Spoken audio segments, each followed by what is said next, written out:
بسم اللہ الرحمن الرحیم۔ السلام علیکم ورحمۃ اللہ وبرکاتہ۔ اپنے اعمال کی شر سے پناہ مانگے۔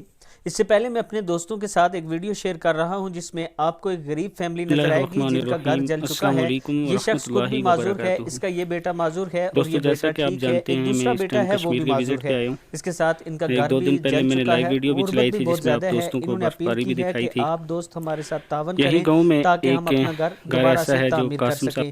ہم دوست اگر مل کر 10 روپے بھی دیں تو الحمدللہ ان کا کام ہو سکتا ہے، اور انشاءاللہ ہم سب نے مل کر یہ کام کرنا ہے۔ یہ میرا واٹس ایپ نمبر ایزی پیسہ اور جیز کیش اسی نمبر پر موجود ہے، آپ دوست تعاون کر سکتے ہیں۔ تو شروع کرتے ہیں آج کا لیسن۔ بسم اللہ الرحمن الرحیم۔ حضرت عائشہ صدیقہ رضی اللہ تعالیٰ عنہ فرماتی ہیں کہ آپ صلی اللہ علیہ وآلہ وسلم دعا کیا کرتے تھے، اللہم انی اعوذ بک من شر ما عملت ومن شر ما لم اعمل۔ اے اللہ، جو میں نے کیا اس کے شر سے اور جو میں نے نہیں کیا اس کے شر سے تیری پناہ میں آتا ہوں۔ صحیح مسلم کی دعا ہے۔ السلام علیکم ورحمۃ اللہ وبرکاتہ۔